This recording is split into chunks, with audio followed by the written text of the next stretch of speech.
Assalamualaikum warahmatullahi wabarakatuh. Halo anak-anak kelas 4, bagaimana kabarnya hari ini? Semoga kita semua sehat selalu ya. Hari ini kita akan belajar tematik.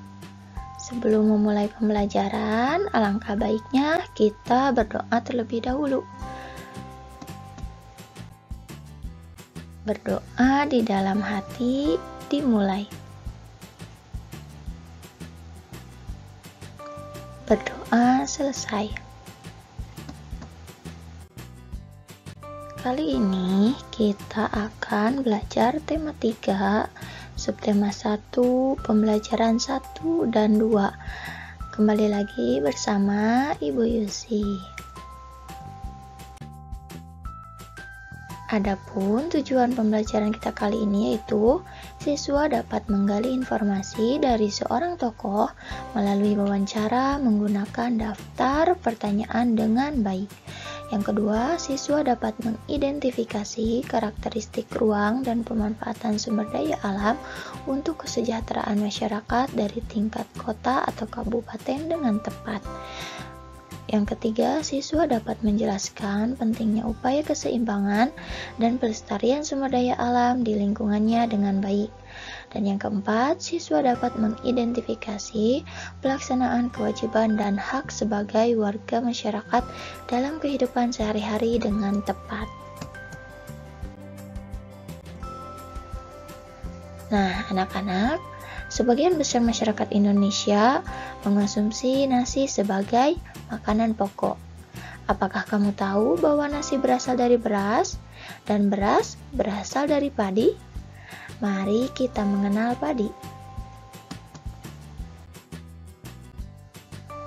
Ayo kita baca bersama-sama ya dan perhatikan dengan baik-baik. Padi adalah tanaman yang sangat penting di Indonesia.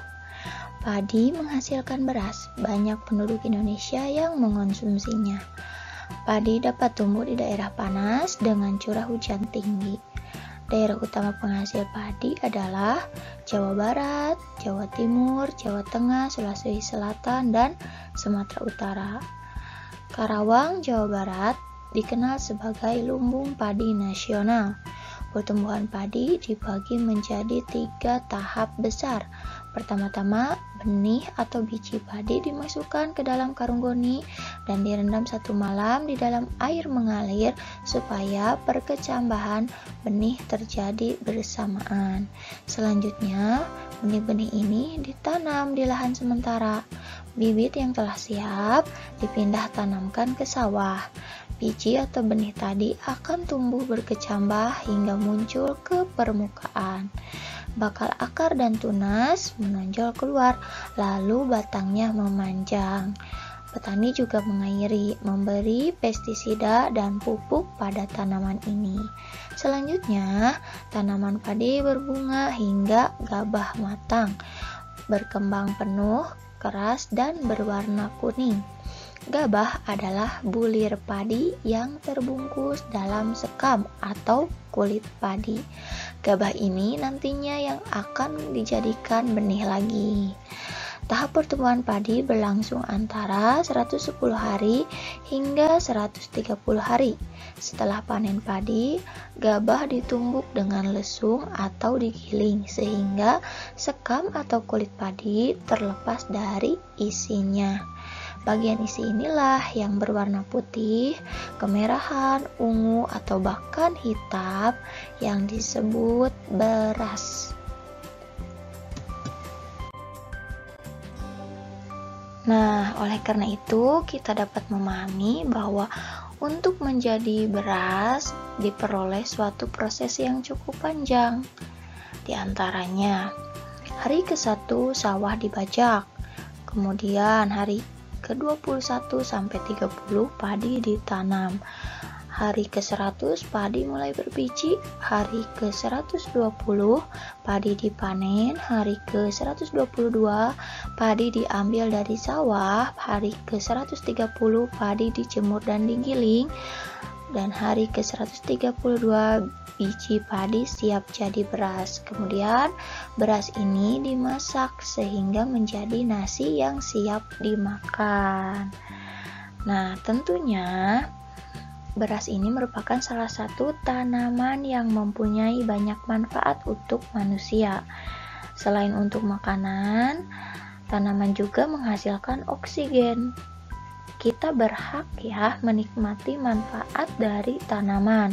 Namun, kita juga wajib untuk bijak menggunakannya. Nah, salah satu cara bijak dalam menikmati manfaat dari tanaman adalah dengan tidak membuang-buang makanan. Ya. Nah, sekarang kalian coba amati gambar berikut ini ya. Ini gambar apa? Ya, betul, ini adalah daerah pantai.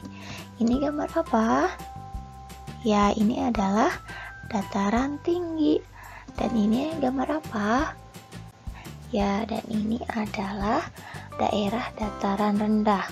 Nah, setiap wilayah tentunya memiliki karakteristik sumber daya alam yang berbeda.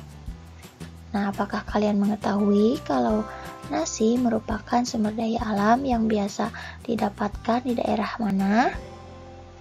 Ya, betul, biasanya didapatkan di daerah dengan dataran rendah ya. Sekarang kita akan mencari tahu lebih jauh mengenai ketiga karakteristik wilayah ini ya. Yang pertama, pantai. Pantai adalah daerah yang berbatasan langsung dengan laut. Pantai ada yang landai dan ada pula yang terjal.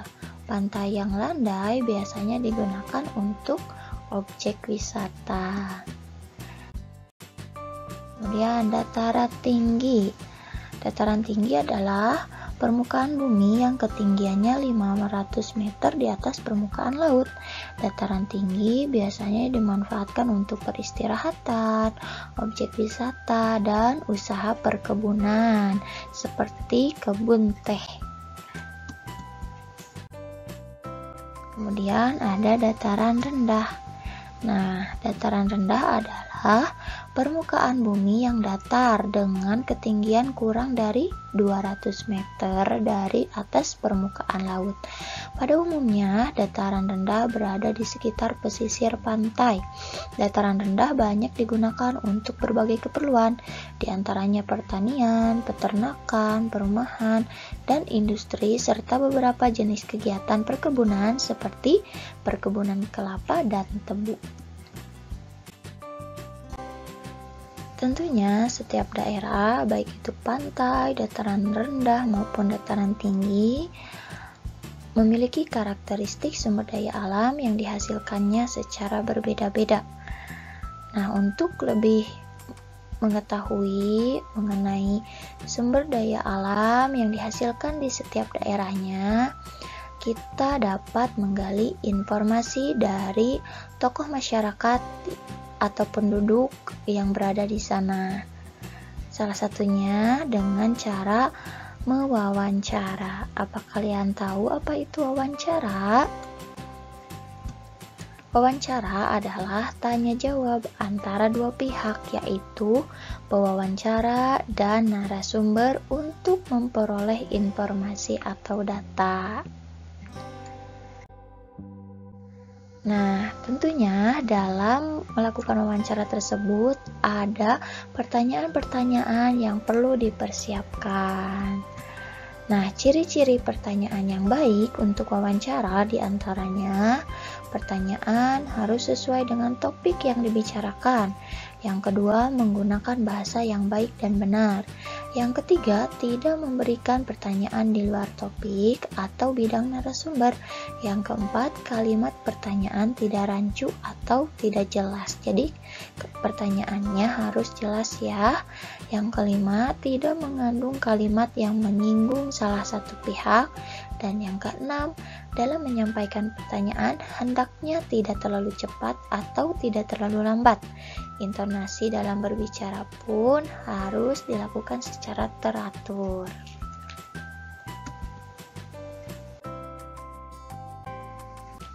Nah, adapun untuk latihan, kalian bisa mengerjakan tugas yaitu pada halaman 4, halaman 6, dan halaman 10. Sekian untuk pembelajaran tematik hari ini. Terima kasih atas perhatiannya. Tetap jaga kesehatan ya. Wassalamualaikum warahmatullahi wabarakatuh.